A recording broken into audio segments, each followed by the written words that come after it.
Next item on the agenda is public comment. I would ask if there's anyone here that would like to address the city council that you approach the podium, adjust the microphone so that we can hear you, state your name and address for the record. And I will tell you, we're going to have a lot of people tonight, so I will hold everyone to a strict 5-minute rule. And if I would just like that respect back, please.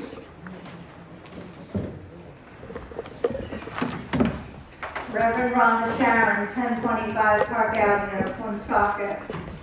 The property on Cumberland Road there, I understand that we'll get more rent than we would get in property taxes. I understand that, and I understand that you guys are dancing with the devil, and we gotta do something in order to throw them out of the encampments to homeless people. But I'm gonna say this right now, I'm gonna say that Community Care Alliance and their spread in this city it's just, the more they spread out, the more they attract people. They're contributing to a nuisance, and it's making us not safe in our community.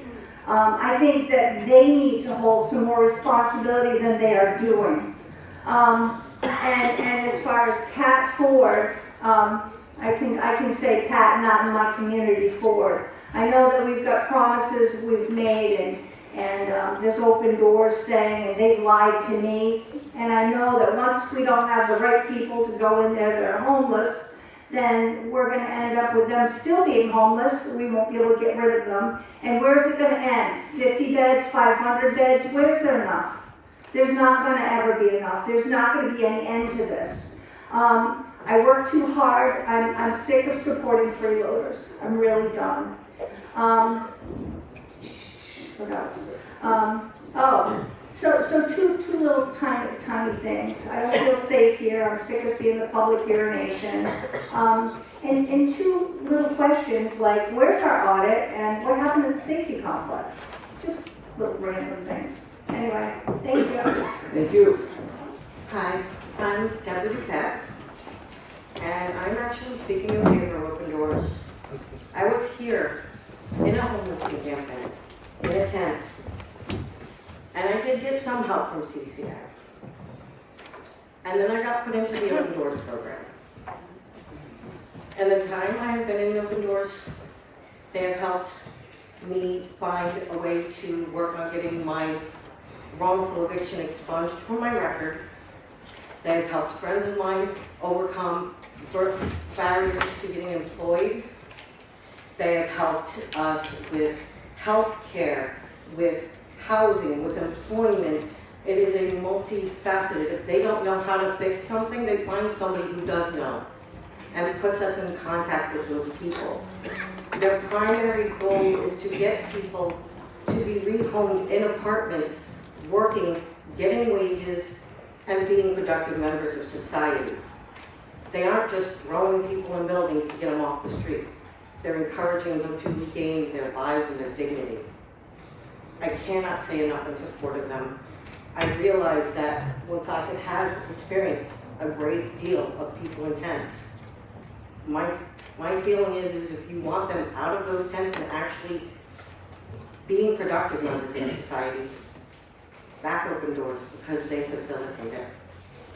I've seen dozens of success stories of people who are now rehomed in apartments, working or collecting the SSI they should have been the whole time, living productive lives because of them.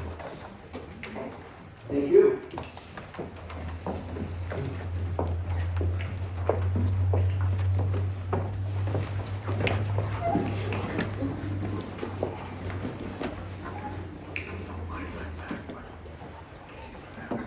My name is Bruce Bagel, 115 Pleasant Street.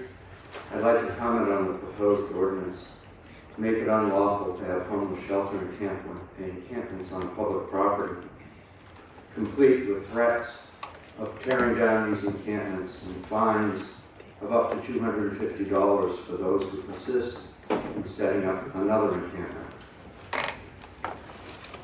It's Easter Monday. The timing of this ordinance is most unfortunate, as it falls on the day after thousands of city residents have celebrated the resurrection of Jesus.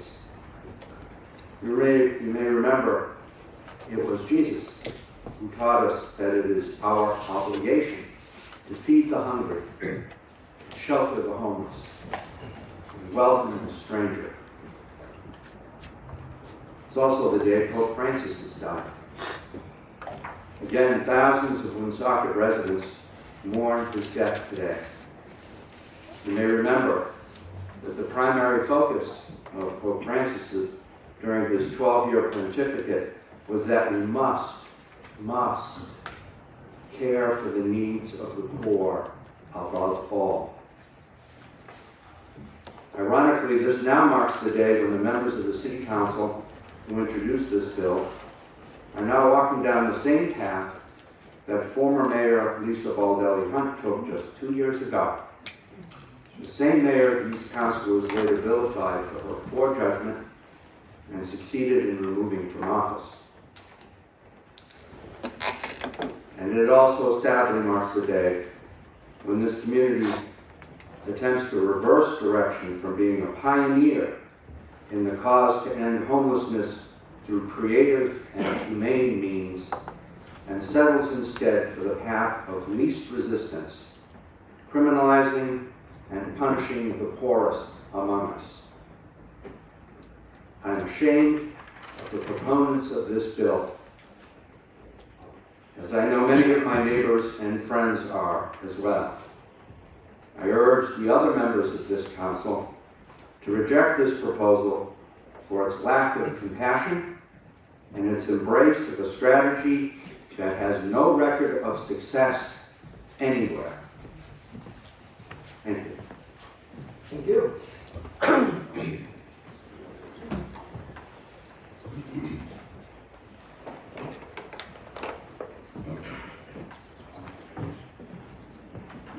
Good evening, Council. My name is Nick Horton. I'm the Co-Executive Director of Open Doors. Thank you so much for giving us the opportunity to have this conversation and for all the time and attention that you've all given to this issue over the past several months, visiting our locations in other shelters around the state, and really giving so much thought and consideration to this issue. I feel like you've put together an excellent plan and a plan that other cities and towns around the state should look at as a model. So I want to commend you for that. To speak a little bit about our organization and this proposal briefly, Open Doors is an agency that houses over 300 people every night around the state in 6 different locations. Over the past 4 years in particular, we've become one of the largest organizations providing homeless shelter across the state. Our mission has really changed from an initial mission focused on re-entry to a mission focused on the homelessness crisis. As the homelessness crisis has changed the face of homelessness in Rhode Island over the past 4 years, it's become a problem that faces everyone across the state, every community across the state. And so many people in Rhode Island are basically one paycheck away from becoming homeless. And so we see in our shelters across the state people who are homeless for the first time, and people who are elderly, who are disabled, who have lost their homes due to some recent tragedy. We have a shelter in Pawtucket that doesn't have enough beds, and so people will sleep at tables, which I think is a testament to the fact that they have no other place to go. And an elderly woman in her 70s who slept at a table for 4 months to the point that she had to go to the hospital because the water was swelling in her ankles. And that's the face of the crisis that we're facing these days. Open Doors runs very strict shelters because we know that that's the best way to keep people safe in the shelters and to be a responsible steward in the community. We search everyone on their way in. We have strict no drugs with alcohol tolerance policy. Even when people want to take cigarette breaks, they're monitored. So we feel we'll be able to be a good partner and a good community member in this neighborhood, at our location in Pawtucket, which many of you have visited. I'm often told that people wouldn't even know there was a shelter there when they drive by. I want to mention, for those of you who I know are very concerned with city finances, that this project will be fully paid for by the state, everything from utilities to trash removal, and that even there will bring in important resources to the city, not just the services that we will provide homeless people in Woonsocket, but also rent, almost $150,000 over the 17 months of the lease. Our number one priority is helping people move out of encampments, which I think probably is the thing that unites everyone in this room here, is that they want to see the encampments reduced. If you live in an encampment, you don't want to be there. If you have an encampment down the street from you, you don't want it to be there either. And so we believe we can provide a better place for everyone. The tragedy that I've seen viewing the encampments, I've toured most of them now in Woonsocket, is heartbreaking. I've spoken to probably around 50 people. I do want to point out that I think it's important for everyone here to hear that almost every single person I spoke to is either from Woonsocket originally or has lived in Woonsocket for an extensive period of time. There are certainly people who came here recently because they have a family member here and then found themselves homeless and situations like that. But this is very much a problem that is born here from the citizens of Woonsocket. One family that I met today that was particularly memorable is living in a tent. They've been there for about a year. They used to own a 15 house seconds. on Gilbert Street. Nick, And 15 seconds. the last point I would make is that our only concern is that we will not be able to provide all the help you need with 50 beds. And That's the it. estimate is 80 beds are necessary. That's it. Thank you. Thank you.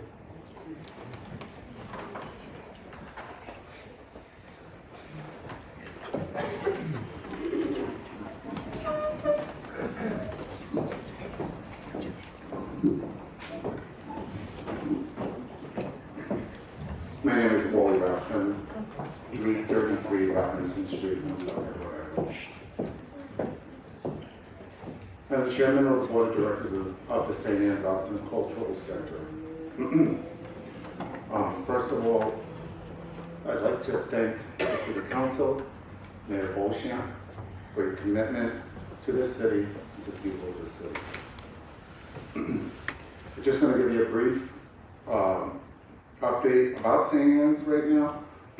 St. Anne's this weekend will be holding its annual breakfast. It's its 15th annual with Breakfast with the Saints. People from this community as well as other communities attend that breakfast. It is also our opening for our season for tourism.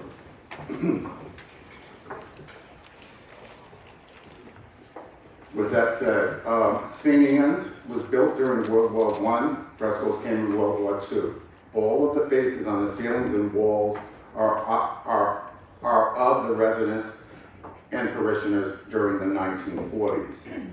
St. Anne's is a living scrapbook of the generations that came before us. These were the people that worked in, that built our city, ran our shops, worked in our mills, and fought for our country. They were known as the greatest generation. St. Anne's Arts and Cultural Center is a living testament of what a community can do when it comes together for one common goal.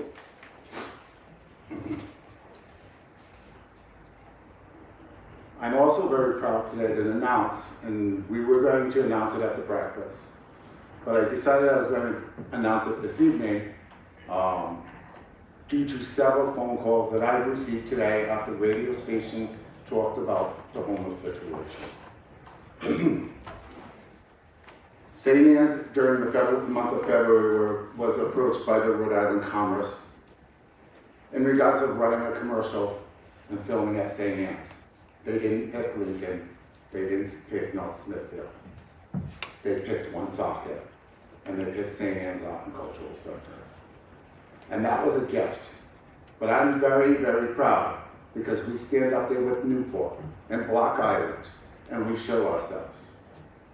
St. Anne's is a humble group of volunteers that run that building and keep that building running.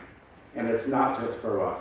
It's for you, the community, and it's for the generations that are going to come after us.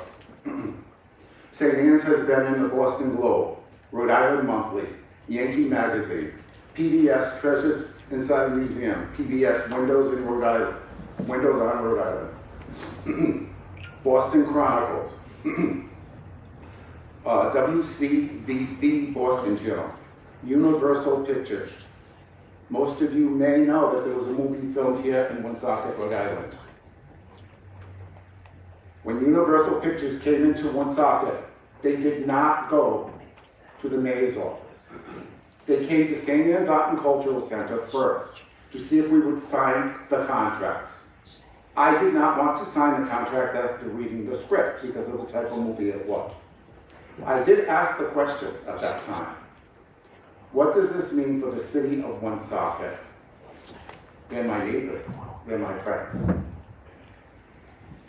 They said if we didn't sign the contract, the city of Woonsocket would not get the deal. They would move on to another community. We signed the contract. And we all know the city ended up gaining from that with publicity. This summer, this spring, and early fall, I am booked with tours, weddings, and special events coming into the center. I am concerned at this point because no communication came to us. I am at that building pretty much every day of the week. Anyone that knows me knows that I do for this community, and I'm not from this community. I grew up in West Warwick, Coventry, Rhode Island, and I came here. The first time I ever came from Woonsocket, true Rhode Islander, I didn't want anything to do with it. I was invited out to see the Vienna Boy Choir perform in that building. 15 seconds. Walked through the door, those frescoes overtook me, and here I am today.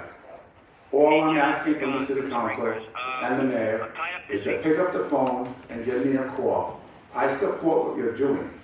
I just want to know. That's it. Thank you.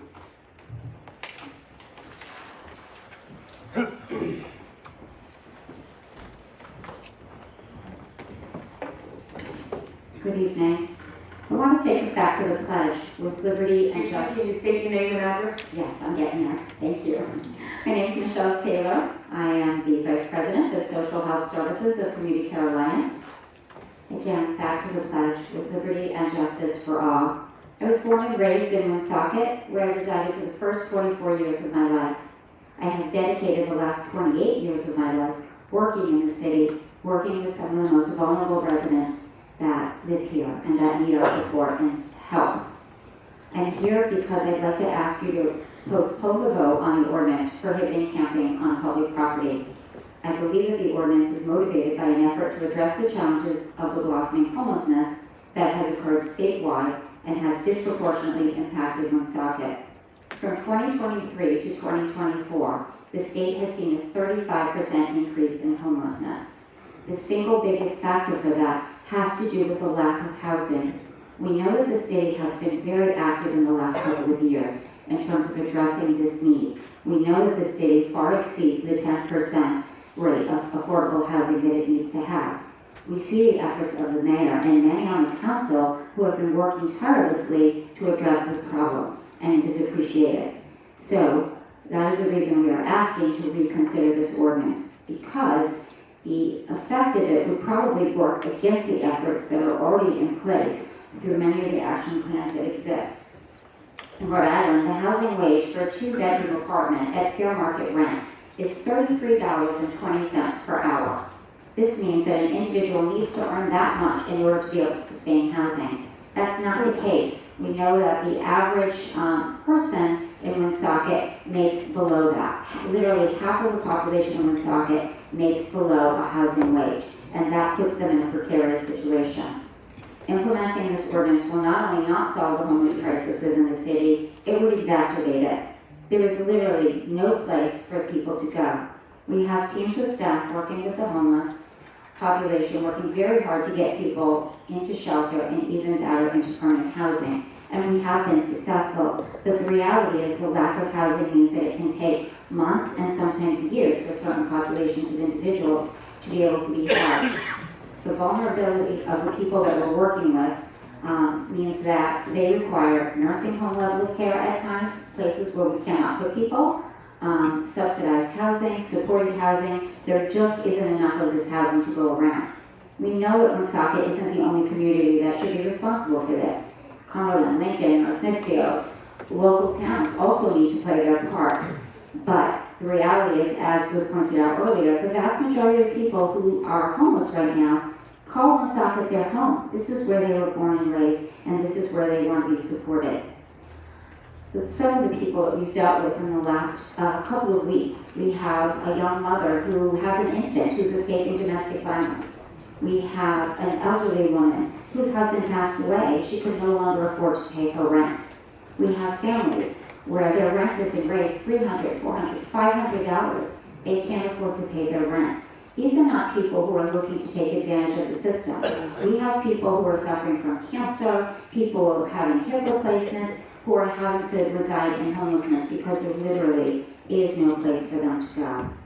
In the past year, the city has made tremendous strides. The Dignity Bus was mentioned earlier. It's been full almost every night, and the reality is we have kept over 100 people alive, 100 people who didn't have to face a freezing cold night. One of the managers told me recently that when the folks come in at night, they come in at 9 o'clock, and they spread whatever food they have left on the table, they put it all out, and some people are actually using their food stamp money to put extra food out for people who don't have enough to eat. So people are coming to the Dignity Bus, maybe they haven't had anything that day, extra clothing, they're sharing their items. We have people who are new to homelessness. They're helping them to understand, here's where you can go, here's where you can get help. They're supporting one another. It is a community, and it is a community that cares for one another. So, make no mistake about it. These are folks who have compassion and kindness in their heart, and they're supporting one another. The reality is, if we could put all of these people in shelter, we would, but there just at this point isn't. We support open doors. We're glad to have them. 15 seconds. Yeah.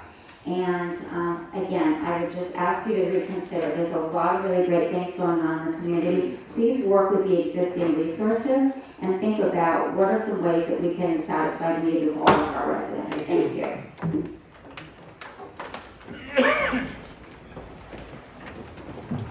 Good evening. My name is Bernie Boudreau. I live in Rumford, Rhode Island, but my roots are in Woonsocket. My grandfather worked the textile mills, so I got my roots here.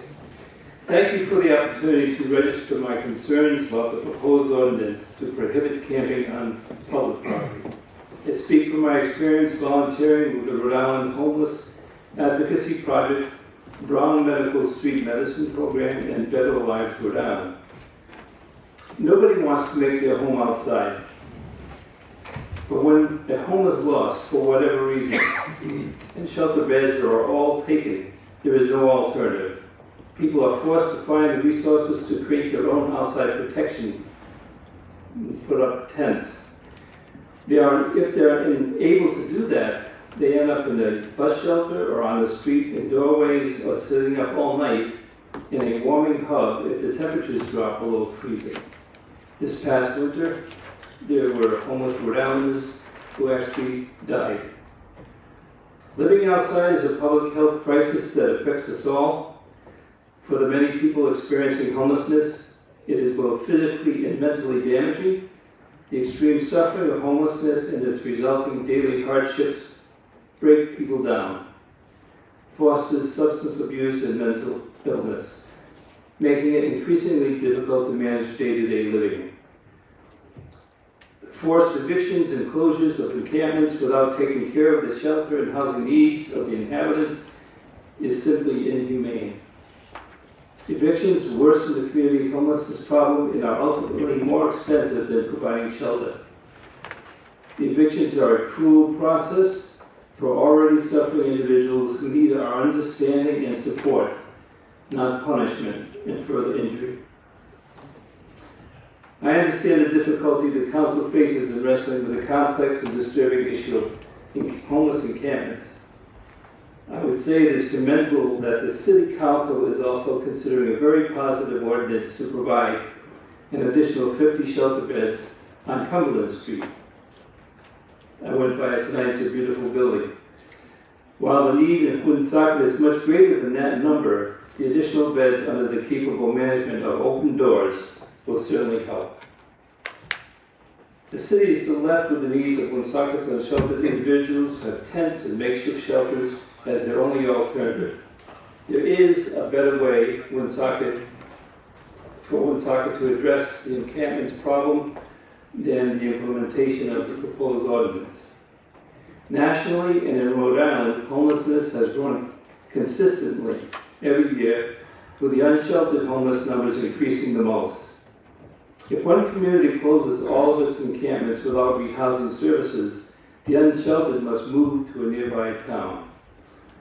Imagine what would happen to the estimated 680 unsheltered homeless individuals across the state of Rhode Island if every city and town adopted Woonsocket's proposed ordinance to prohibit and remove encampments before shelter is provided for them all. The alternative to closing encampments and evicting their homeless inhabitants is an all-in collaborative approach where municipal departments are partnering with community health and human service agencies to support the process of rehousing the homeless. The United States Interagency Council for Homelessness has examined the efforts of communities across the United States and has produced a helpful guidance. The guidance is called 19 Strategies for Communities to Address Encampments Humanely and Effectively. I urge the Woonsocket City Council to see how these strategies might work in this community. The document presents evidence-based strategies to collaboratively, equitably, and humanely address the housing and service needs of people without homes. It concludes, when an encampment is prioritized for closure, the process must be implemented in a humane and trauma-informed way. And the goal must be to connect every person to housing services to help them overcome and avoid future experiences of homelessness. Woonsocket could set the positive example for all Rhode Island cities and towns. Please don't set us back with this potentially life-threatening. 15 seconds. Thank you.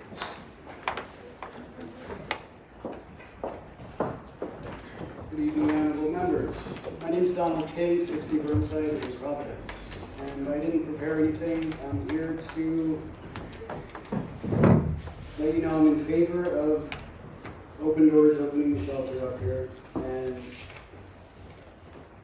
I don't think it's right to criminalize or fine people for camping in the street, which is their only hope. I'm 8 weeks out of a tent. With Open Doors and the shelter, I was able to get out of a tent and have a roof over my head, which is when I decided to start giving back and paying it forward. I didn't set out in life to become homeless. I ended up homeless. I, last summer, went through treatment for lesions on my spine in my tent. If I would have been thrown out of that tent, I probably wouldn't be here. I've been 45 years HIV positive. I was 19. My blood work has never been so bad as when I was homeless. Now, from a taxpayer standpoint, it costs a whole lot more to bring somebody back to life than it does to simply maintain with the use of a pill. And if you think I'm happy being up here, Speak up if you can. Speak into the mic. okay. This is embarrassing. I'm airing my dirty laundry in my life here before you because the shelter saved my life. I am no longer in a shelter. I'm in an apartment through Open Doors. They fast track people as best they can. And now I'm applying for senior housing. I'll even be applying up in Woonsocket for senior housing. I've heard such good things as of late about Woonsocket and the way you guys were treating the unhoused. I didn't expect to have to come back and say, shame on you. Long story short, I needed help. I got help through the shelter. I am now housed, applying for senior housing, and it would not have happened. I'd still be in a tent. I was in a tent in 9 degrees, throwing up all over myself.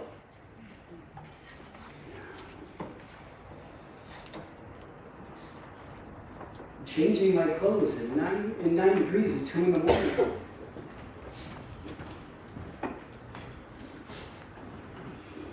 With nowhere else to go. Sorry.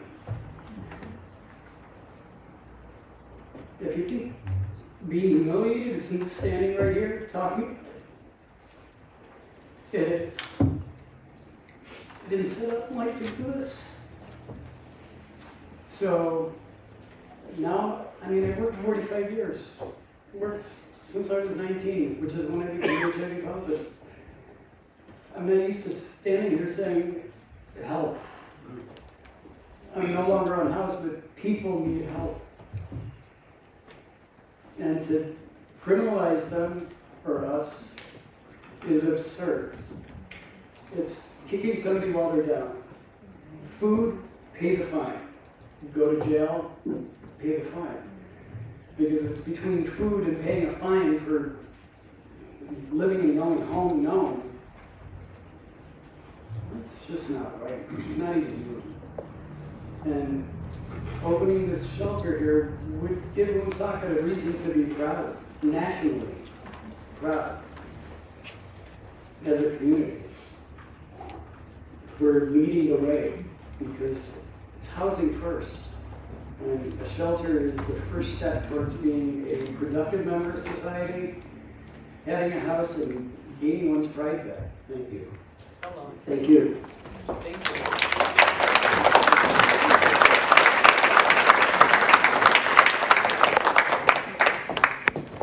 Good evening, my name is Ron Miller. I live and work at 99 Cumberland Street, and in all honesty, I had a completely different way of planning my remarks this evening. There is no question that there is a definite need to help house the homeless and to help get them back on their feet. We've been in business for 111 years in the same spot.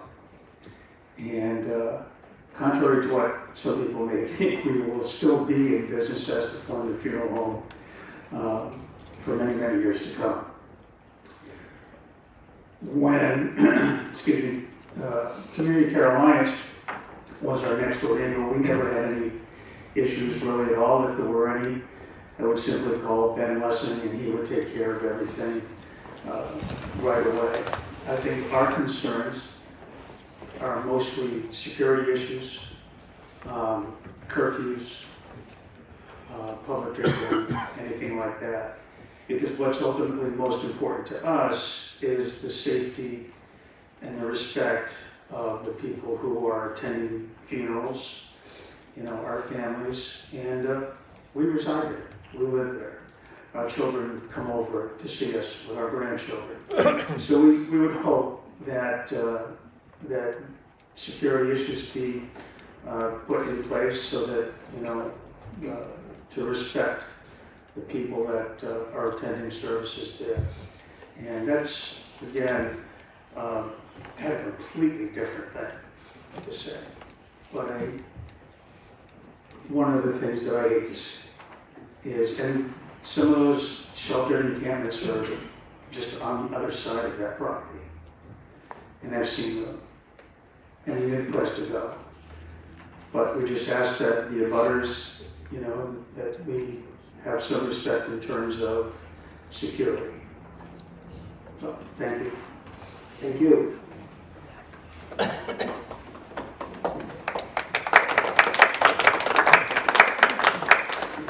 Good evening, I'm Jordan Vanek. I'm the Outreach and Communications Manager at Health Source RI. Thank you to the members of the council for inviting me here this evening to share with you what Health Source RI does for Rhode Islanders. Health Source Rhode Island, often referred to as HSRI, is the state's official marketplace for health coverage. That means we're your only source for getting tax credits to lower the cost of your health insurance. We don't actually provide the insurance, but instead we connect you with major insurance carriers, Blue Cross and Blue Shield of Rhode Island and Neighborhood Health Plan of Rhode Island for medical, and Blue Cross or Delta Dental for dental coverage. That's where the term marketplace comes from. We provide unbiased support and connection to coverage. You can contact us to sign up for coverage if you don't already get affordable health insurance through a job or a family member. And you can do that in a number of ways, by phone, online, or through our statewide navigator network in person.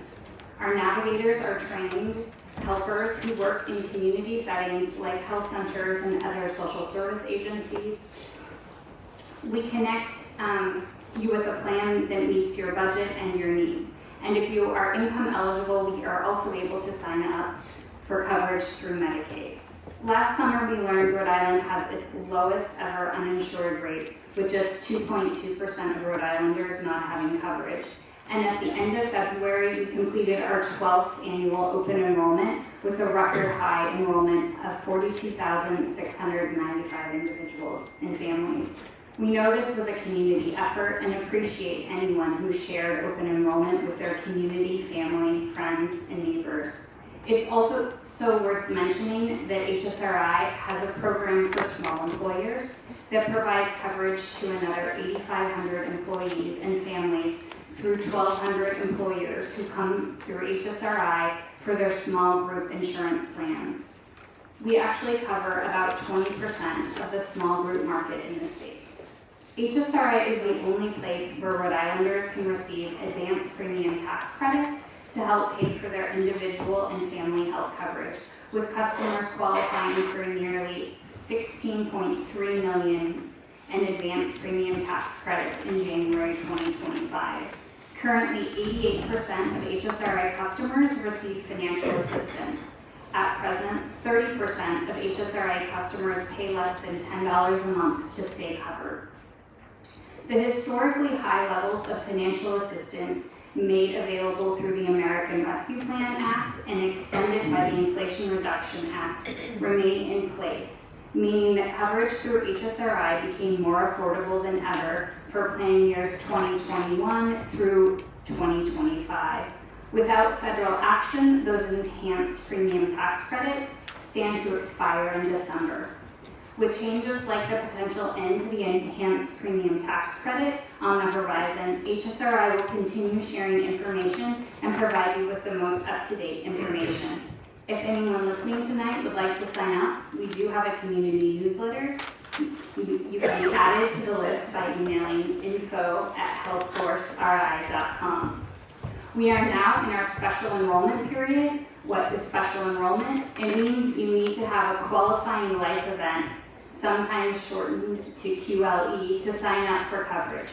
Don't worry, there are many qualifying life events, including losing health coverage through an employer or knowing the coverage will end soon. Medicaid coverage has ended or will end. Turning 26 and no longer on a parent's health plan. Losing coverage through a parent or spouse plan. Recently moved to Rhode Island. Experienced a change in household size or marital status. Becoming pregnant. Becoming a lawfully permanent immigrant, a household income that does not exceed 150% of the federal poverty level. To help Rhode Islanders learn more about health coverage, we also offer multiple virtual information sessions. I have brought flyers to leave with the council and anyone attending this. You can learn more by going to one of our virtual info sessions. The next one will be May 7th. Thank you so much for having me tonight. And I'm pleased to answer any questions. Thank you. If you do need those brochures. Will do. Thank you.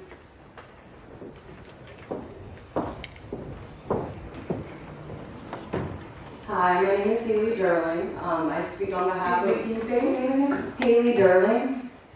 I speak on behalf of myself as well as the residents at Community Care Alliance's temporary warming shelter on Clinton Street in Woonsocket. We do not agree to this legislation that extremely disenfranchises the unhoused population of Woonsocket. Not only would this lead to forcing individuals that are some of the most vulnerable out into the elements, but it amounts to cruel and unusual punishment. Many campsites that are home to the unhoused individuals are in areas that have been left in disrepair and ruined by the city itself. There are even examples where the people living there have upkept the property themselves. With no alternative to sleeping in tents, you would be forcing people who are often immunocompromised and hardly even have a change of clothes onto the literal street. It is extremely unfair and unethical to pass legislation like this that endangers people's lives without providing another option for them. I ask that the City Council denies this proposal until such a time that they can establish a permanent shelter or facility focused on helping people get into long-term housing and provide them assistance in doing so. And from my public health standpoint, I'm majoring in public health at CCRI. Prevention is a lot less costly and more effective than treatment. Thank you. Thank you.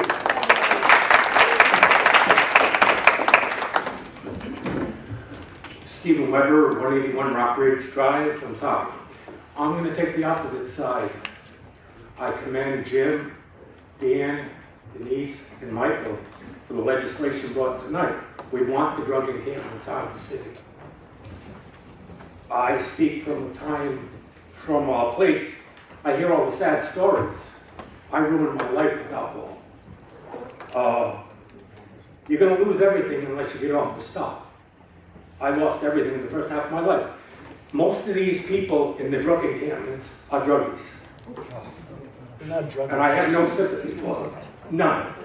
You gotta get it off your back. The needles all over the city are proof of this. They're everywhere. We got nip bottles everywhere. People are driving around stoned and lit. I hope Ms. Harmon goes along with the floor that side with me on this, because we want the city safer. The ones that pay the rules. We don't use drugs, we don't smoke, we don't do anything wrong. We don't break the law, we don't do anything. We pay our rent. The sympathy has to stop. The bleeding hearts. These people dug their own hole. Get them out of the encampment. Public safety in the social district. I did a poll in my group that I sent you all an email about. A senior citizen cannot walk from the Senior Citizen Center, Parkview Manor, St. Germain Manor, Kennedy Manor, to Cello's for lunch without being accosted by drug addicts asking and forcefully for money. The seniors are revered in the Asian countries with respect. Here, they're harassed and intimidated for money so the junkies can buy a fix. That's not cool. That's not cool. Monique Landry, a friend of mine, was making a deposit at the bank. She's approached by two strong-armed panhandlers trying to get her deposits from working all day. Not cool. They tried to open the door of her car. Not cool. This can't be going on. Once you close the encampments, those that don't want to go in the shelter and live by the rules, with the curfew, no doing the drugs, maybe getting some forced into counseling and stuff, and none of the methadone. Methadone just perpetuates the problem. Get off the stuff. You gotta go cold turkey. Everybody is bleeding hot for these people. Think about those of us that go by the rules, pay our bills. We need all the legislation tonight passed. I support you all. Thank you. Thank you. I know I already spoke. One more moment. Excuse me, I'm just gonna say this. I would expect equal respect from everybody here to listen to different people's points of view. And I don't think it's appropriate to have people moaning and whining while somebody's speaking. And you may have different views. I didn't hear anything from this side when you were speaking, so please at least have decency and respect for the other speakers. Did you already speak? I did. I didn't use all of my time. I just want one moment. No, you can, at the end, we can have you back. Well, you know what? I'm gonna give you 15 seconds because we're not gonna start a whole second round. Go. I only wanted to say that my entire life I've worked. I've never done drugs. I've never been an alcoholic. And I still wound up in an encampment in Woonsocket. And if it weren't for CCA and Open Doors, That's it. I wouldn't be. Thank you. Thank you.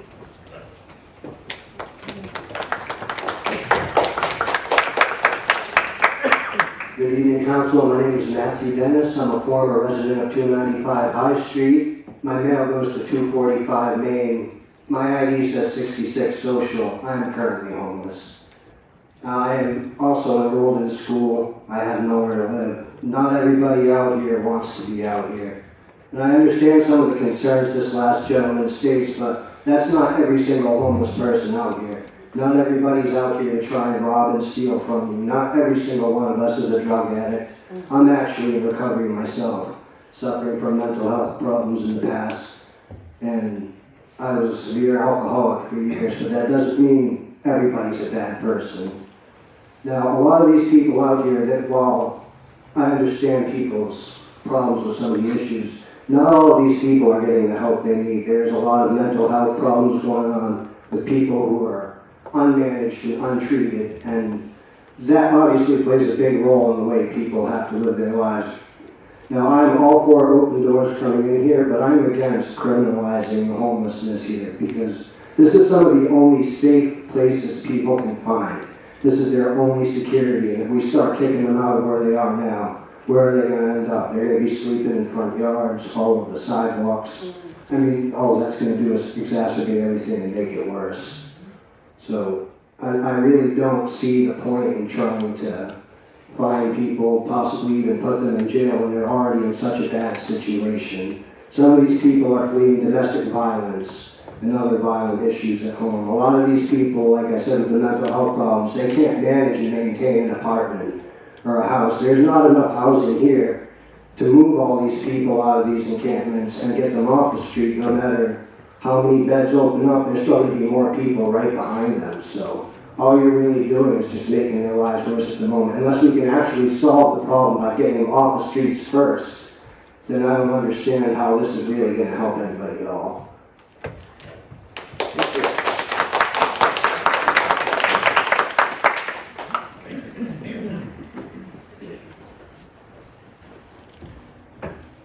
Good evening, my name is Dominic Warren, 330 Robinson Street. I am the Executive Director of the St. Jane Arts and Cultural Center that's located at 84 Cumberland Street. Just to very quickly, I wanted to follow up on what Wally, our chairman, had said earlier about the Rhode Island Commerce commercial that was partially filmed at St. Anne's. That commercial is going to be a nationwide commercial. We won't see it in this state. It's for other states to bring up tourism to Rhode Island. And so that's going to be nationwide and aired next year.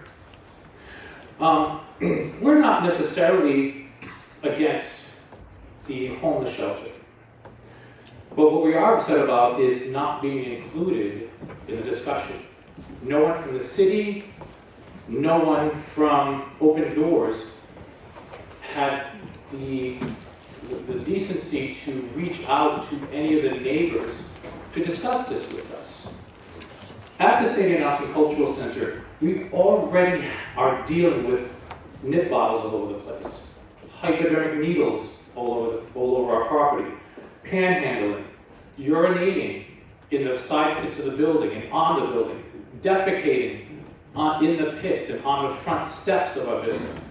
The last wedding we had, there was a homeless person passed out on the front steps of the center door, and it took us a long time to get the gentleman to move along. As a matter of fact, staff from the Fournier and Fournier Funeral Home had to come over to help us as the limo is parked outside and the bride is waiting to get out of the car. Again, we're not against the shelter.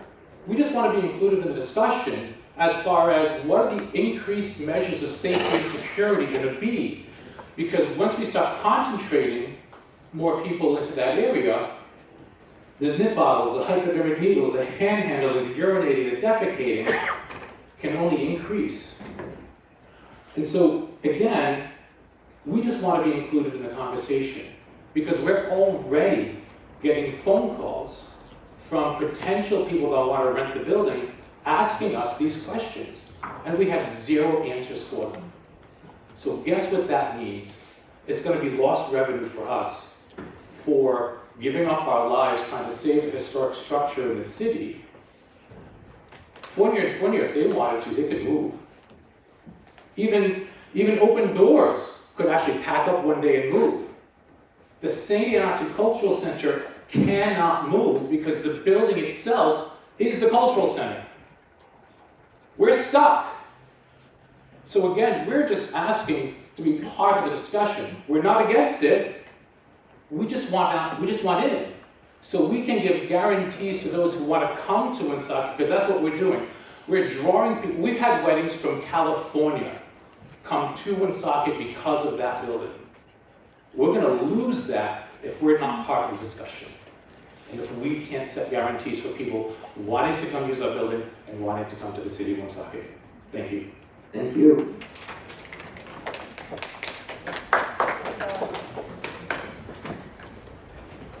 Good evening. My name is John Clark, Grandview Ave, Woonsocket resident. I go by as JoJo. I just had to come up and speak for the people that I've been giving a haircut to.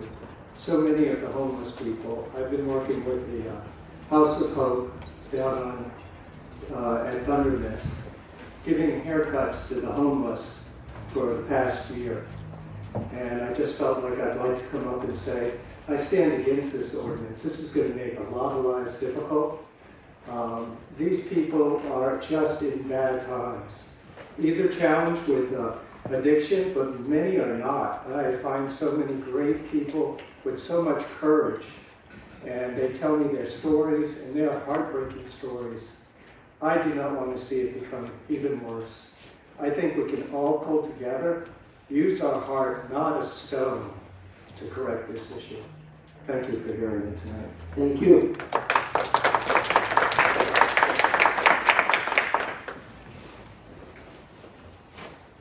Good evening. My name is Wanda Fakansi, longtime Woonsocket resident. Forgive me, I am losing my voice, but I decided to speak anyway. I'm here in opposition to ordinance 25/21. The primary concern cited in the ordinance is litter. There are many solutions to problems with litter. Immediate solutions include community cleanups, like the 3 upcoming organized cleanups that will be taking place in Woonsocket in the next 2 months. Long-term solutions include increased shelter availability and increasing the affordable housing stock in Woonsocket. To dismantle tent communities without providing people with safe places is to assure human suffering. Where will they go? Our neighbors, our relatives, our friends. Woonsocket is their home. The drafted ordinance acknowledges the challenges that emergency services have in reaching encampments. Making tent communities unlawful will result in tent residents hiding their tents further out of sight of law enforcement and therefore further out of sight of emergency and social services. This puts our friends at greater risk for morbidity, isolation, and death. The ordinance provides that tent residents deemed to be, quote, readily apparent owners may be provided 72-hour notice before their belongings are disposed. However, it does not make clear what a readily apparent owner is and upon whose discretion that determination is made. Furthermore, we recognize that people who are unhoused are frequently institutionalized for days at a time in hospitals, inpatient treatment centers, or jails. So that renders the 72-hour notice ineffective. Imagine being discharged after spending 3+ days in the hospital and returning to your tent, only to find that everything you own in this world is gone. To return to your encampment and see that all of your belongings, your birth certificate, medicine, letters from loved ones, program applications, photos, memorabilia, basic needs items that you need for your survival, all of them are gone, that is devastating. Our unhoused neighbors deserve the dignity of their keepsakes, not to be punished with $250 fines that they certainly cannot afford. We know that the solution to homelessness is housing. Punishing people for living in tents will not suddenly eradicate homelessness. Our unhoused neighbors will not vanish into thin air. What this ordinance will do is add yet another element of suffering to their experience. Let's address the root of the problem, not the symptoms, and let us not punish those who are already suffering the most. I know that the City Council believes that all of Woonsocket's residents, housed and unhoused, deserve safety and dignity. And that is why I'm trusting that the City Council will do the right thing by voting against this ordinance and instead will advance sustainable solutions to our housing problems in the city. Thank you. Thank you.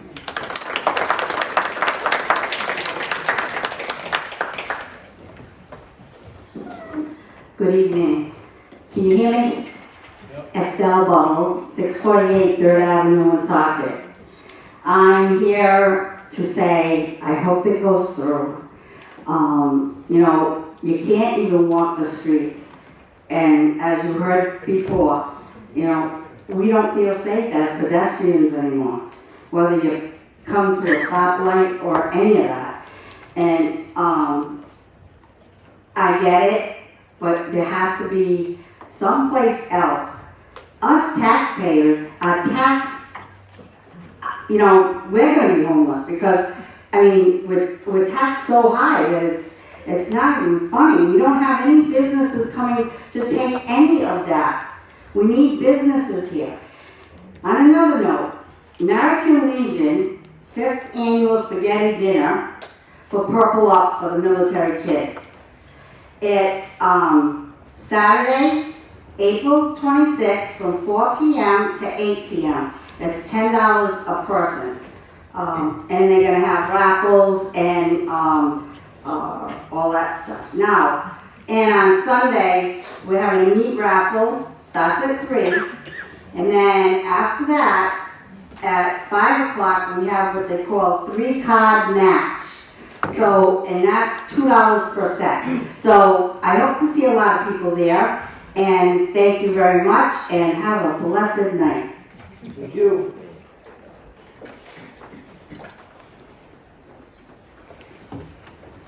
Hello everyone, my name is Love Wallace. I'm at 54 Raymond Street in East Providence. I am also a Dean of Discipline at Brown University, which I think is relevant to what I'm about to say. I'm also an academic. One of the things that I talk about often with many of the things that have been brought up tonight can also apply to college students at an Ivy League institution, which has been getting a lot of news nationally and with student behavior, defecation, public urination, drug abuse, alcoholism are all things that also apply to students at the most prestigious institutions globally. At any institution you may find all of these things, and you may find, I will guarantee you that you do find, and I have adjudicated students for all of these things and talked with them about all of these things. Substance abuse, improper behavior, and going to the bathroom outside are things that some of the best and brightest people do at all times. They are not actually direct connections with whether someone is housed or not. And something that I also talk with students a lot about is what makes you feel safe versus what makes you feel uncomfortable. Neither of these are pleasant experiences, but there is a key difference when you are talking about what makes you unsafe versus what makes you uncomfortable. You don't want to be uncomfortable in your home, and you surely don't want to be unsafe, but there is a difference in how you talk about those things. Back and forth and speaking to the mic because it's going in and out. Yeah. Okay, I'm sorry. But you don't want to be uncomfortable or unsafe, but there is a difference when you're talking about that, and often people confuse those things. One of the things I also want to talk about is addiction. There is a lot of information that goes around addiction that is incorrect and that is really dangerous. And so when talking about addiction, I think it's really important to make sure that we are talking about it correctly, and that when counselors, when ordinances are coming around and we're talking about it, that it needs to be talked about correctly, and that when people are having discussions about it, that it should be used in correct measures, and that folks who are experts on addiction are really talking about how to make sure that people, if they are coming, or they have addiction in their life or they're coming off addiction, that they are getting proper support, because if you are coming off of an addiction, it is really important to do that. There are some things that have been talked about in the legislature and also in like the popular culture about the opioid addiction, especially its entrance into suburban America. So that's not necessarily connected to whether someone is housed or not housed. The legalization of marijuana in Rhode Island, not connected to whether someone is housed or unhoused, and something that is very important. People, whether they're housed or unhoused right now, I grew up as a child and had time spent unhoused, and so I think it's really important to know that that doesn't necessarily indicate how someone will go and what is happening when someone is unhoused. The reason that I am here today is because I give a lot of donations out to various, I coordinate a donation effort and give food out to various cities throughout the state of Rhode Island, and some portion of my donation does go to Woonsocket, and so what happens here is important to me, and some of this food does also go to some of the encampments that are around here. And so I think the distribution of aid and support is really important, as a lot of people mentioned. If you are criminalizing whether someone is using an encampment or is in public being unhoused, you are just moving the problem that taxpayers are having to the carceral system. And if someone cannot pay a fine, they are now being incarcerated. And as you know, there is a cost that is then just passed on to taxpayers to have someone who is in any kind of detention center. So it is just moving where the problem is. There is no detention center in Woonsocket, so you're just moving it to another problem or another city's space. And so I would also like to say that anyone who buys something is a taxpayer, and so there are more taxpayers than you think. If you're talking about property taxes, I pay property taxes, but I am not a business owner, so I do not pay business taxes. And so being specific is also really important. Thank you. Thank you.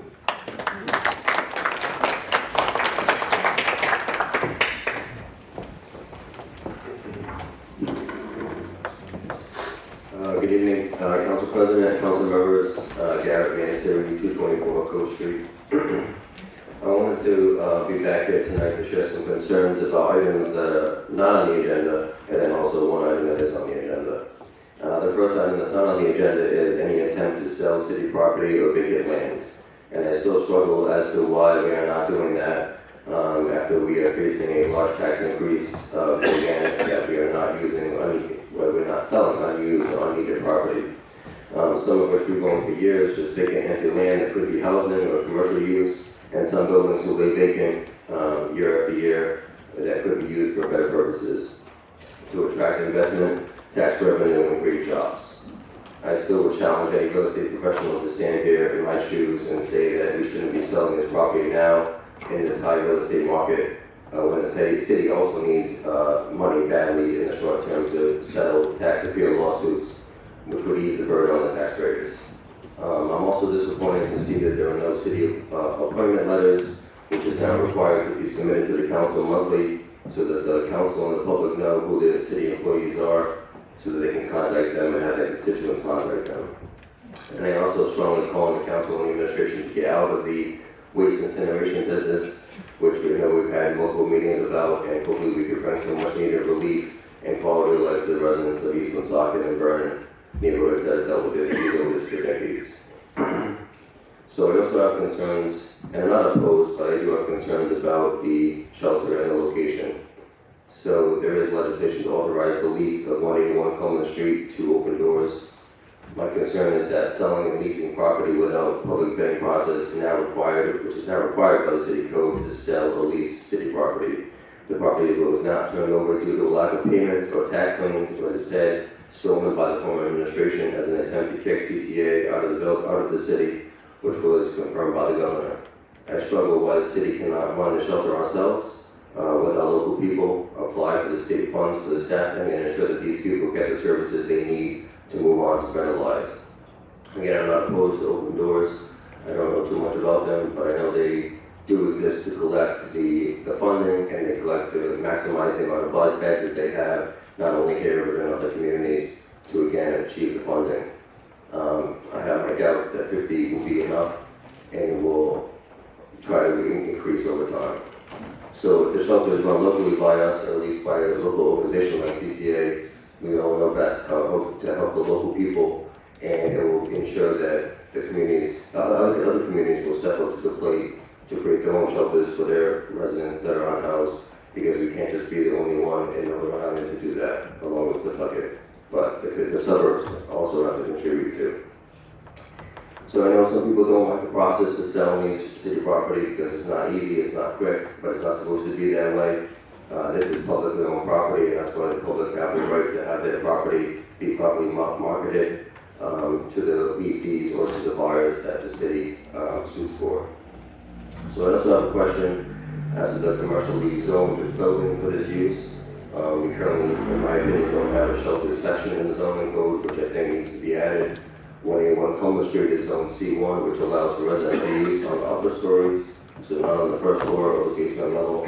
So I think a better option would be an underutilized church building, mostly which are zoned residential, that can offer more space and is readily built out for a residential shelter, so that the majority of the funding is actually spent on the needs of the citizens, and not so much on paying rent and build-out costs in order to make it into a shelter. So I do appreciate everyone's efforts, and everyone's been working hard on this issue, and I certainly support all of you in that initiative, but I still want it to be done correctly, following the state laws that we have laid out. So, thank you. Thank you.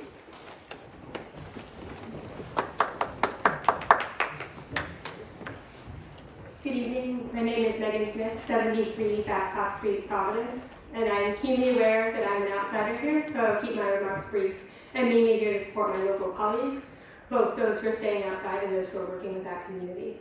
I'm an outreach worker with the street medicine program, so I am regularly visiting encampments, although not mainly in the Woonsocket area, just to be very transparent about that. But I do think there are some common elements which I'll briefly speak to.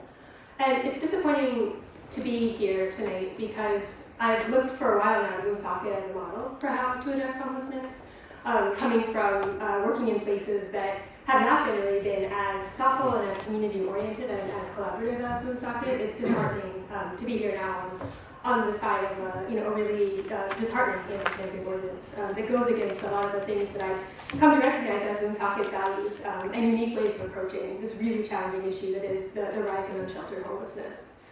I want to echo what I've already heard said, particularly with respect to the logic of this ordinance. Moving someone from point A to point B does nothing to help their situation. All it does is make it worse and deepen the complexity of that situation. It's also cruel, just mean spirited, to kick someone while they're down. And thirdly, that there are common sense solutions for the problems that this ordinance purports to address, including things like litter, public urination and defecation. Those are things that can be solved with trash containers, trash pickup, sharps containers, bathroom, more readily accessible bathroom options. The way to address those is not through prohibiting camping. And the last point I want to raise is, as someone who works with folks staying in encampments, the continuity of care is critical for relationship building, and it's also critical to support people in their goals and next steps. And I can promise you, from the bottom of my heart, that nobody I've ever talked with, and I've been doing this work for 19 years now, nobody I've ever talked with is satisfied with their situation. They may have been beaten down to the place where at this precise moment they can't see an alternative, but I promise you, if we collectively can identify with people better options for them, people are going to move with us step by step toward those options. But in order to do that work, we need to be able to maintain contact with them. And we can't do that if people are constantly being uprooted and moved around. So I think at the end of the day, I truly do believe we want the same thing, which is that everyone should be in safe, decent, affordable housing in the communities which they choose to live. And for many people who are homeless here, that is here in Woonsocket that they want to live. But in order to be able to do that, we need to be able to be in touch with people. And to be in touch with people, we need to be able to afford them some stability until they're able to access housing and those ongoing services. Appreciate your time. Thank you. Thank you.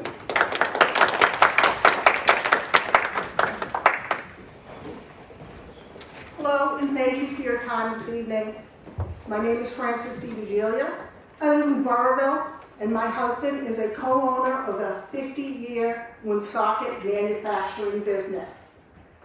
Before I get to what I came here to discuss, I want to remember my brother Michael, who in May of 2005 in California, 20 years ago, was killed by someone who knew he had just gotten his Social Security, his disability check. My brother was a free spirit. He lived outside, and he was killed outside of a church in 2005. And I remember you, Michael. I'm here because on the agenda, there's a resident who is speaking about Woonsocket Animal Services and cat care. I'd like to briefly discuss the history of some issues that happened with the Woonsocket Animal Control in the past. In January 2015, 2 animal control officers were suspended and then terminated amid allegations of misappropriation of donated pet food. After arbitration, 1 year later, the ACO resumed her job duties, and in 2019, she retired after 20+ years of service. The assistant ACO was rehired as a custodian in City Hall after filing a personal grievance. The shelter was closed for some time. 11 dogs were placed in new shelters at that time. In October 2017, the animal shelter was closed after a high level of mold spores were detected. 3 cats and 3 dogs were removed. In June 2020, Valley Breeze reporter Lauren Clem reported that new policies may be instituted at the shelter. After the longtime ACO retired, a retired Woonsocket police officer was hired to serve as a temporary ACO. Numerous issues were addressed, including a cluttered environment, sanitation issues. Priority was placed on adopting our dogs into new homes, as some believed that animals were languishing too long in the shelter. Volunteers were no longer allowed to assist until new policies and their use could be implemented. Fast forward to August 2021, when a deep rift developed between the town council and then Mayor Mrs. Hunt. This had to do with a covered pet pavilion. It was supposed to go in. The town council initiated it in 2018. They wanted it to go in at the Woonsocket Animal Control Facility on Cumberland Hill Road, but they were unable to install it there because there was issues with the installing the concrete footings in that area. This structure was completed in 2020, December 2020, and sat for months at the builder's property in Narragansett. Without the council's consent, Mayor Hunt had the covered pavilion installed at River's Edge Park, future home of a proposed dog park, which is now there, and perhaps a new animal shelter, which is going in another place. Subsequently, the town council placed a formal censure on Ms. Hunt for various reasons, including exceeding her authority. So the animal control facility on Cumberland Hill Road was demolished. I do not know how long ago, but almost 2 years probably now. I know that the Lincoln Cumberland Animal Shelter housed dogs for maybe 8 months or so, and since January 2024, dogs from Woonsocket are being housed at the Barville Animal Shelter, where I occasionally volunteer in the cat room. So where are cats going? Well, they're going primarily to the Woonsocket nonprofit cat sanctuary, and they are very full. I mean, they've been servicing this community for a long time with no funds from Woonsocket. They rely strictly on donations and volunteers. And since the pandemic, 15 seconds. we know there's been a lot of pandemic puppies and cats being returned. We have an overpopulation of Woonsocket cats, and they need help. This new animal shelter will certainly help. In the meantime, there's a crisis. We need to help the ACO get care to these cats. Thank you. Thank you.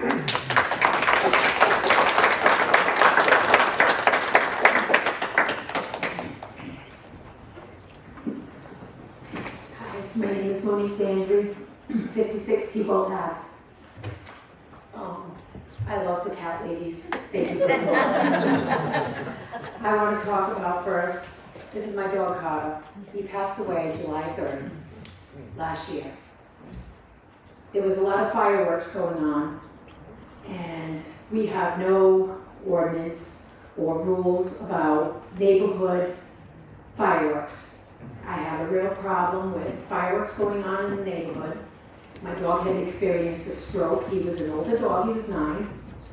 He could have maybe lived a couple more years. He did have cancer for the second time. He had had it removed at age 6. The fireworks continued. He had a stroke on July 3rd. I was in the animal hospital in East Greenwich as many dogs were walking in their arms of the owners, convulsing. Fireworks was wreaking havoc on a lot of animals.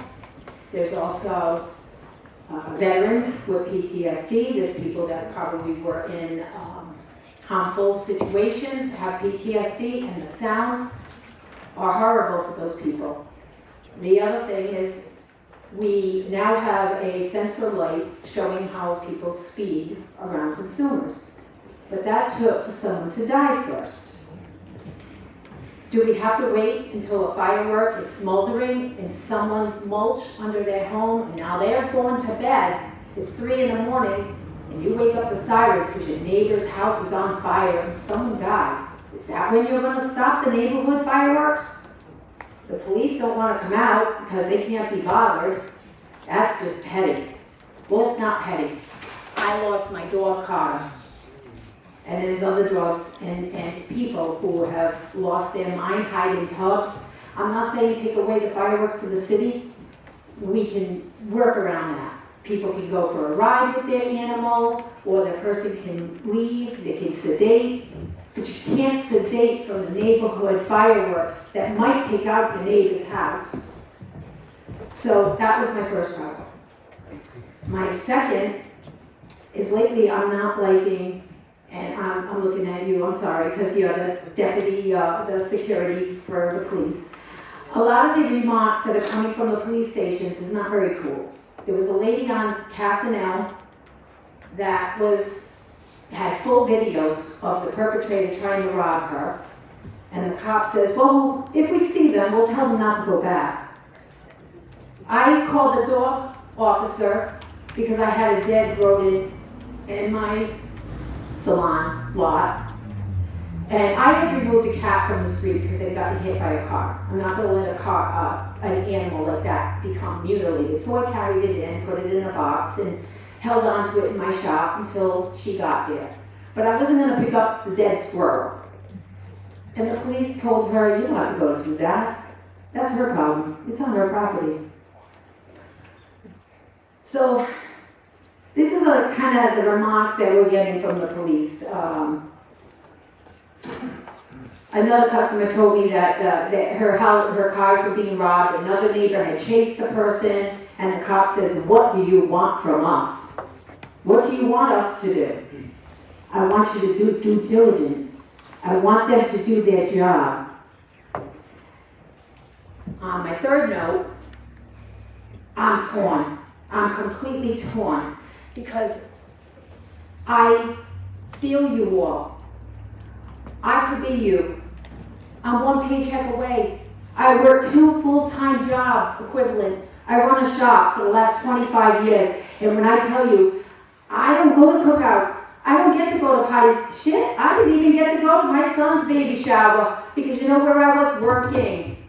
I work over 80 hours a week, so I am not homeless. I haven't had oil in my house for a month and a half because I can't afford it. I am a single woman who owns 2 properties, one a business of 25 years in this city, and I own a property, my home. I have dogs at home and a gun, so I'm safe in my home.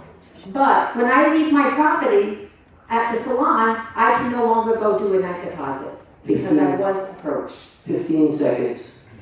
I am torn. I think we need a shelter, but we need safety. We need safety. Talk to your friends and ask them to pick up the properties. Why should we have to do group community? Thank you. Thank you.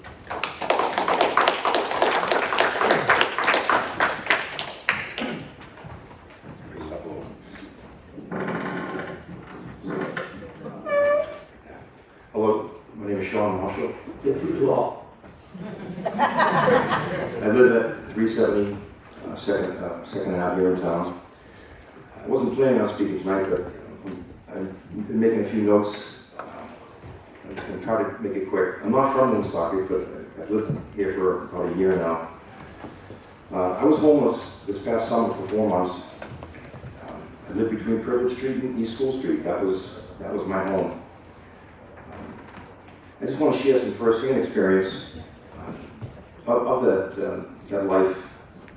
These people are very tough. They're tougher than I am. I couldn't take it. It started to get cold. I couldn't take it. You know, but eventually was able to get a room for rent, and I live on Second Ave now. I still associated with some of the people in these encampments. And tonight I've heard reasons. I've heard lack of housing, untreated mental illness, untreated substance abuse, people needing one-on-one counseling of some sort, of a lot of different types. And I'm so thankful that there are so many different people. I've heard all different groups tonight come up here and speak. And I'm glad there's so many that are helping us, helping them, the people that are homeless. Problems. I didn't hear much about what the problems are with these encampments tonight. I just heard just a little bit. I know firsthand some of the problems that the city probably doesn't like. But there are answers to, I believe there are answers to these problems. Trash. I know, I get emotional sometimes. I know blue bags were given to the homeless to put their trash in, and they have those spots for those trash bags to be brought. Problem is they get too heavy. They get too heavy to bring them all the way down the trail to where they were supposed to be. So they just pile up, and then they just stop getting blue bags. Lately, there's been, the city is thankfully that you guys have provided a dumpster, at least at one location I'm familiar with. And I just started, me and some others have just started to pick up the Privilege Street, East School Street area. We built this cart that we can put the trash on and drag, roll it up to the dumpster. So I'm not going to give up with that area. I'm going to move on to another area. Drug use. They're not the only people in the city using. There's people, a lot of houses around here using right now as we speak. I never saw one police officer, not one walk down the trail. The only time I see police in this town is when something happens. All of a sudden, there's 4 cruisers and they take care of it. That's great, they take care of it. But I never see them, walking a beat. I grew up in a town where the cops walked around. Not the entire town, but the areas that they need to. Prostitution, again, I don't think it's just these people. I believe it's probably happening, from house to house. Sanitation, definitely an issue. No place to go to the bathroom. Portable toilets, you see them on job sites, and I don't know all the answers. These are just a few things that panhandling. I've never been approached. Maybe I've never been forced because of my height and size. But it's definitely a problem. If there was more police walking around, they see the panhandling, they address, eventually these issues do it. These individuals end up in ACI for a while. Rough panhandling cannot be tolerated. And I spent some time in ACI myself this past summer. I know what it's like, and I don't want to be sleeping on the streets and steps. It's because they don't have a tent.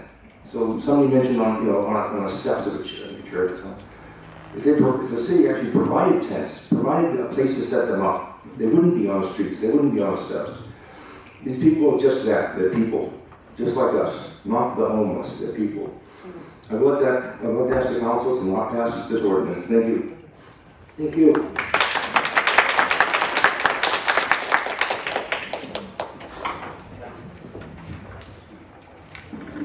Good evening, members of the council. My name is Haley McKee, and I'm a Providence resident here tonight on behalf of the Rhode Island Coalition to End Homelessness.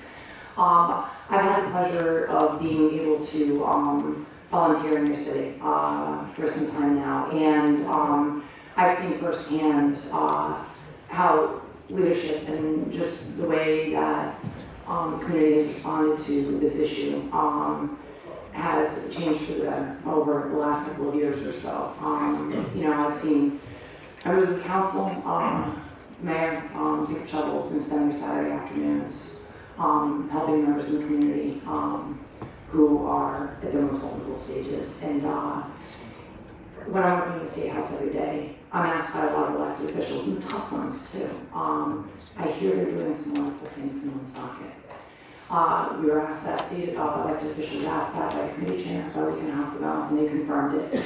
Another one of your committee chairs asked that and wants to hear more about how this went from being one of the hardest municipalities to be unhoused in a very short amount of time, being the most supportive of people who are going through the most. And I really hope that you continue with that spirit because people are paying attention in government, and I think they're really proud of the work that you've done.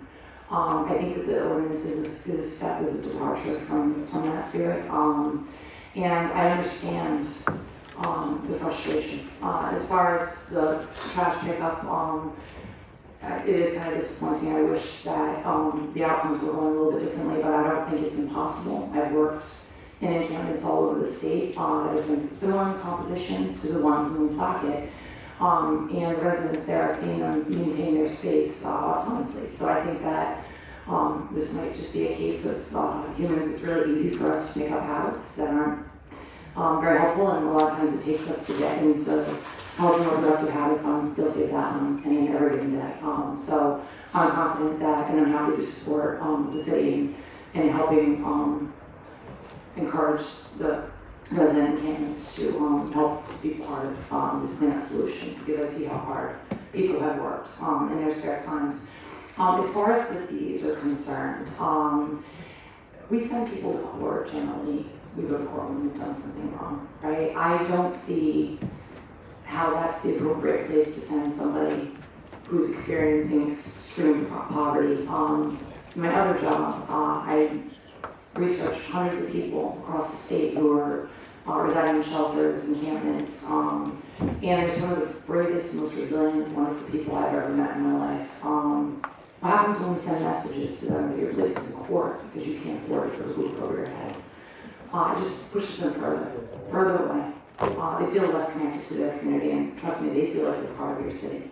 From researching folks for years over here, I found that your community was unique in the sense that your unhoused residents felt the strongest sense of pride in this community of anywhere in the state. And they expressed that when I asked them about their experiences here. They were proud to be Woonsocket residents. They feel like they're part of your city. And interestingly enough, they kind of eradicated fines and fees for people who had committed crimes around a couple of years ago. They proved that they were indigent, which basically, if you're on any sort of social services, they started to waive fines and fees because of what they were finding. And remember, this is for people who are charged and convicted of crimes, not people who are just poor, which should not be a crime. So recent studies around showed that non-payment is a leading cause of incarceration around 15.5% of all commitments in our Department of Corrections being due to non-payment. So I think it's fair to say that people who are poor, who are unhoused, probably are not capable of paying fines. I think that goes without saying. Of those people, only 8 to 24%, depending on what court you were in, of those fines were collected. And in 2008, only 25 ability to pay hearings out of 7,160 cases in the district court that you're proposing to send people just for being poor were actually heard and lowered. They were offered. Because I just think, again, I want to focus on the positive here because I've spoken with a lot of 15 seconds. City leadership. Please lean into that. And yeah, thank you for your time. Thank you.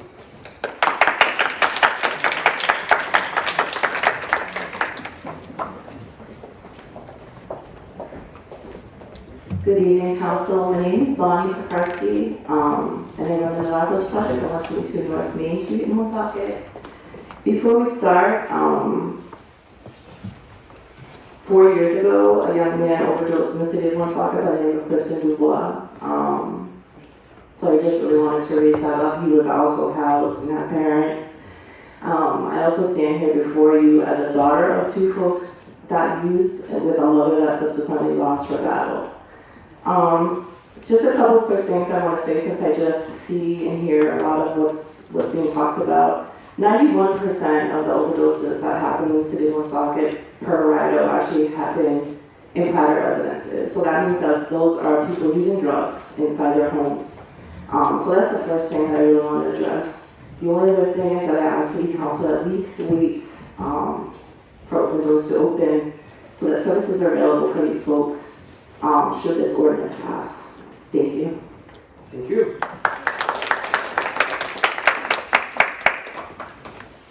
Good evening, my name is Kaylee. I'm here with Open Doors. Your last name, please? Zayas? Your last name. Zayas? Nice. I was born in Woonsocket and spent my entire adult life here.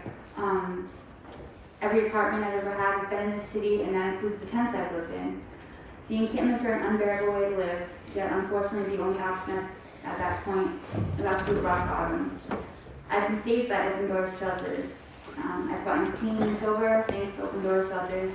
They are an extremely structured and strict shelter. We are served down to our socks and shoes. People in our shelters are not even seen by local businesses or houses. Being outside in the elements is so hard for people. That is why the majority of homeless people have drug and alcohol issues. Being with Open Doors gives people a chance. When people say all bad stuff against the homeless, they've never walked a day in their shoes, and I'm sure that if they had a family member in that situation, they would think differently. If we eliminate the encampments, we are pushing people out of the only home they know or have, which, given the opportunity to go to a shelter, they would not be in their encampment. Almost no one wants to be living in a tent. They want the same simple things in life that everyone here wants. 3 meals a day, a warm place to lay their heads, and a roof. Opening a shelter would give that to them. Thank you. Thank you.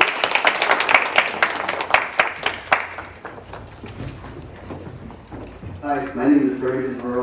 I lived in Woonsocket many years. I had a few apartments as well. And I've been in encampments and tents, and when the people don't clean up after themselves, stuff, I know it's terrible. Not everyone's like that. I have, it was in an encampment with my fiance, and this place was spotless. And some people do want to pick up after themselves. I think it's terrible if they don't personally, but I've gotten clean with Open Doors by them putting a roof over my head at the motel and stuff. I've gotten clean. I've been using drugs for like 15, 20 years. Now I'm clean so well for about a year now because of them, I think. And then putting a shelter in Woonsocket would be great. I'd be close to my mother who's back, who lives in Glendale, Barville. And I love Woonsocket personally. I've been in every city, homeless basically. And I just think it'd be good for a lot of people out there. They don't want to live in campus. No one wants to. Put a shelter up, give them a good place, and maybe some hope. And that's it. Thank you. Thank you.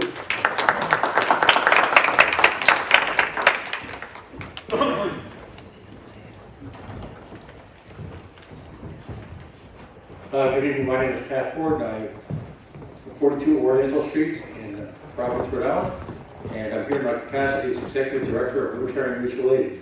Just as an aside, I want to point out that in the couple of years that I've been spending a lot of time in Woonsocket, both on the radio and as a local activist and as someone who spends time at the city council meetings, it has come to my attention that arguably the most generous, compassionate community in the state of Rhode Island, without doubt, is in fact the city of Woonsocket. I see daily acts of kindness from individuals who go remarkably unknown to public figures who, as mentioned earlier, have spent an incredible amount of personal time cleaning up homeless encampments and feeding people. So these conversations are challenging. I want to take a few moments to discuss some hard truths, specifically to count what I consider the highly vocal, small minority of Woonsocket folks, but whose beliefs, when constantly uttered, what do they say, become the truth to some folks. They get a job, these people are a losers crowd. By the way, this type of social media bribery has no place in Woonsocket, a place that, as I mentioned, is so incredibly generous. If you rent anywhere in Rhode Island, regardless of income, employment, education, you have effectively lost control of your life. If you currently rent on a month-to-month basis, arbitrary rent increases are a fact of life. At any time, with just a few weeks' notice, at the whim of your landlord, you may find yourself at the mercy of the apartment market, facing limited availability of thousands of dollars in upfront rent and security deposits. You've got a lease, regardless of how many years you've rented the same apartment, no matter how much you think your landlord loves you. If they need the apartment for a family member, you're in the same boat. And then there's the rent. The website Zillow, as of today, estimated the average rent of a Woonsocket 2-bedroom apartment to be around $1,800. Many of us know that amount to be higher. Personal finance websites will tell you that in order to support that, you need to earn approximately $65,000 a year to support that expense. According to Kids Count, average household income in Woonsocket is about $50,593. Are you beginning to understand the math? Own a home? Despite the courageous efforts of the Woonsocket government, there will be tax increases. In communities around Rhode Island, there will be tax increases. Reality, many of the homeless find themselves the victims of a ruthless economic crisis of which the housing crisis is just one component. It is against that backdrop that we discuss the need for shelter in the city. As the cost of housing increases at a rate exceeding the growth of income, more and more residents, some of them in this room, will find themselves unhoused or beginning that slow and exponential, if you will, ride from being housed to couch surfing at family members, to living in a car, and God forbid, ending up in one of the city's million encampments. The proposed open doors facility will provide 50 beds. The challenge? The closure of 2 facilities in the city, imminent, will result in the loss of approximately 40 to 46 beds. The net addition will only result in an increase of only 5 to 10 beds. We need more. The proposed ordinance will, within weeks, provide significant fines for individuals who still have no place to go. Accordingly, I request the council to A, delay the passing of any restrictive ordinance until B, a minimum of 100 beds are built in the open doors facility, while C, eliminating a monetary fine. I find these folks simply don't have the resources to pay, which, if unpaid, will result in the potential loss of civil and civic rights. Anecdotally, as it's well known, right, I'm the yard kind of guy. I live in Cumberland. Today, I formally began the process using my press privilege to understand just what financial commitment Cumberland makes to supporting the unhoused. As has been pointed out aptly, there are a handful of communities in the state that bear the brunt. This is a brunt that does need to be shared. But I'll close with this. There's a saying in the homeless movement. Just because you take my tent doesn't mean I can pay the rent. Think about that tonight, if you will. If the hasty passage of this ordinance puts folks into even more difficulty than incredibly enough they currently encounter, I beg you to put the brakes on this, work closely with open doors, increase the capacity, and continue to maintain that reputation, if you will, of the city of Woonsocket being, as I mentioned, sincerely, the most generous community in Rhode Island. Thank you.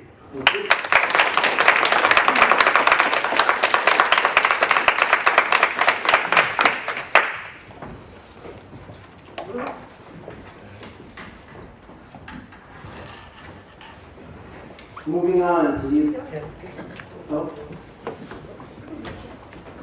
Homelessness is a complicated topic, and my name is Corey Johnson, Main Street. Homelessness is a complicated topic, and all the folks in this room who are tasked with making decisions, I hope we make decisions with the highest quality of information available to you, and you put the right amount of thought and discussion before you decide what to do. Beyond that, it's not my area of expertise, but the closest analogy that I can think of is it's like a tide that's constantly coming in. And that's what the city has to manage. But I'm here tonight to talk about the finances of the city of Woonsocket. That's where my area of expertise is. And I want to make sure everyone is aware that we have very talented people working on sorting through the finances in the city. They do need additional resources. But where it stands today, we're not waiting for the audit. We're waiting for the last 2 audits, which are now overdue. And in addition to that, the city has lost its bond rating. And the water fund has had its bond rating downgraded.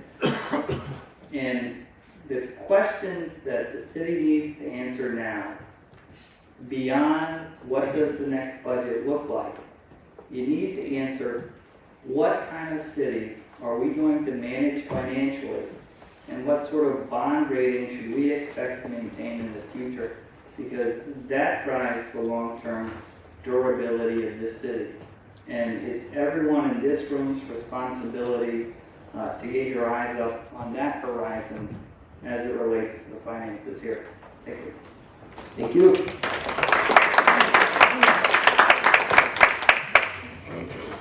Michelle Stable, 139 Ray Avenue. Thank you, Corey, for bringing the discussion back to the finances. And I'm going to try to combine both of them quickly. And I'm going to go back to something that was written in the Valley Breeze and bring it back to the finances. While I appreciate Bruce Daigle's heart for the problem of housing becoming unaffordable, and I completely agree that not all affordable housing is the same, the assertion that those of us who are against more affordable housing are potters. He called us potters. If you go back to It's a Wonderful Life, you had George Bailey and Mr. Potter. Mr. Potter was a terrible gentleman. Woonsocket is 8 square miles. Whether housing is subsidized with people paying 30% or affordable meaning less than the going rate, the taxes collected are less than what the full market value would allow. Those of us who say that enough is enough are not saying it because we are potters, but we are saying enough because we cannot meet the basic obligations of the city budget due to the reduced tax revenue that subsidized housing creates. We have met more than our 10%. And like Corey had said, we have to look at the bigger picture, because what's going to end up happening already for years, Woonsocket has been chasing its tail. We can't afford to keep up our buildings, whether it be City Hall, whether it be our school buildings, whether it be our police or our fire departments.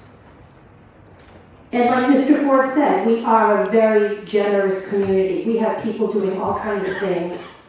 New beginnings. We have 5 food pantries. We have a couple of clothing. We have everybody from no names to city councilors and the mayor reaching out to the homeless population. So what is the answer? Well, I'll probably make everybody angry. I agree with Mr. Ford, we need more than 50 beds. Because unfortunately, we're going to have 2 places closed, like he said.